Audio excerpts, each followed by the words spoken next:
کیا رفع الیدین کے بغیر نماز ہو جاتی ہے؟ اور بس کرو رفع الیدین وچ انہاں کچھ امت نو دے چھڑیا ہے. رفع الیدین وہ فرض ہو چکا ہے اللہ دے فضل نال, اننے کلپ آ چکے نے. سنو تو اگے دی گل چلی گئی ہے. بسم اللہ الرحمن الرحیم. السلام علیکم دوستو, آپ دیکھ رہے ہیں کہ میں نے اتنی ویڈیوز بنا لی ہیں کہ اب رفع الیدین فرض ہو گیا ہے. نعوذ باللہ من ذالک. نبی علیہ السلام نے جو نماز سکھائی ہے کسی صحیح حدیث میں نہیں ملتا کہ آپ صلی اللہ تعالیٰ علیہ وآلہ وسلم نے نماز سکھاتے ہوئے رفع الیدین سکھایا ہو. آپ صلی اللہ تعالیٰ علیہ وآلہ وسلم نماز میں جو ضروری چیزیں تھے وہ آپ نے سکھا دی ہیں.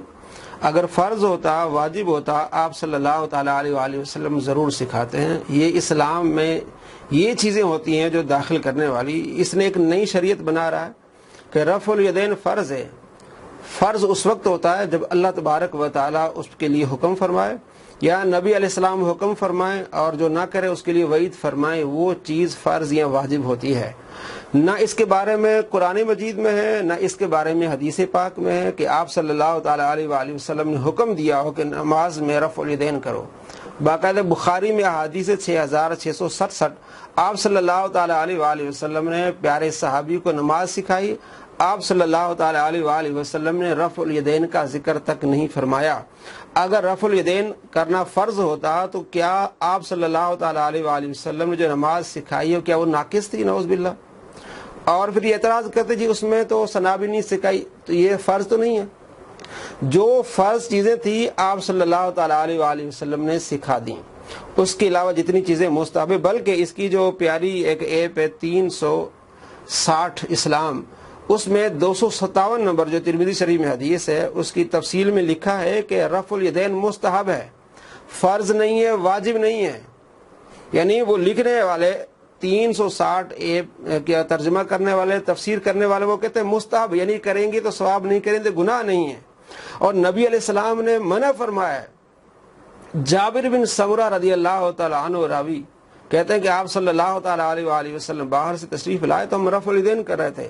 آپ نے منع فرمایا, یہ کیا کر رہے, اسکنوا فی الصلاۃ. اور نسائی میں بھی حدیث ہے, خرج علینا رسول اللہ صلی اللہ تعالیٰ علیہ وآلہ وسلم نحن رافعو ایدینا فی الصلاۃ. نماز میں ہم رفع الیدین کر رہے تھے.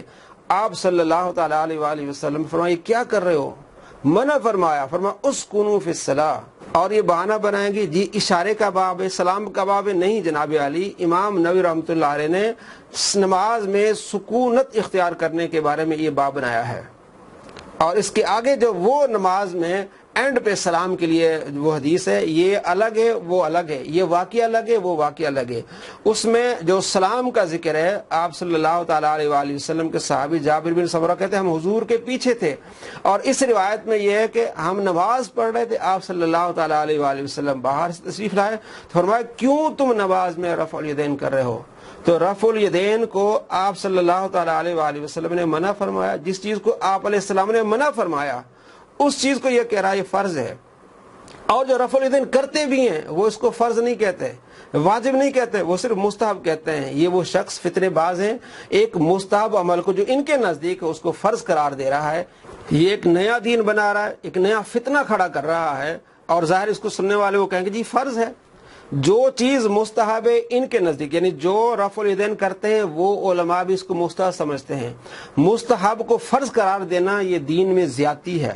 یہ وہ چیزیں جو دین میں داخل کرنے والی ہیں. اللہ کے نبی اس کو منع فرماتے, اس کو فرض کریں کہ اللہ کے نبی صلی اللہ تعالیٰ علیہ وآلہ وسلم کے عمل کے خلاف جائیں. اور یہ پاکستان کے خلاف, پاکستان کے قانون کے خلاف جاتا ہے, اور بار بار یہ اپنی ویڈیوز میں کہتا ہے کہ میرا گولڈن کوڈ ہے. میں ان کو اسلام سے, اہل سنت سے ٹوٹا ہوا ایک فرقہ مانتا ہوں جنہوں نے اس بڑے لیول کا اختلاف کیا کہ ان کی تکفیر کرنا ہماری مجبوری بن گئی, کیونکہ انہوں نے اس اختلاف کی بنیاد پہ ہمیں کافر ڈکلیئر کر دیا. اور انہوں نے کہا جو غلام احمد قادیانی کو نبی نہیں مانتا ہم اسے کافر سمجھتے ہیں, تو جو ہمیں کافر کہہ رہا ہے پھر ہم حق رکھتے ہیں کہ ہم اسے کافر کہیں. اور میں نے کئی دفعہ یہ گولڈن کوڈ اپنا بیان کیا ہے لوگوں کے سامنے کہ اگر قادیانی ہمیں کافر کہنا چھوڑ دیں ہم ان کو کافر نہیں کہیں گے.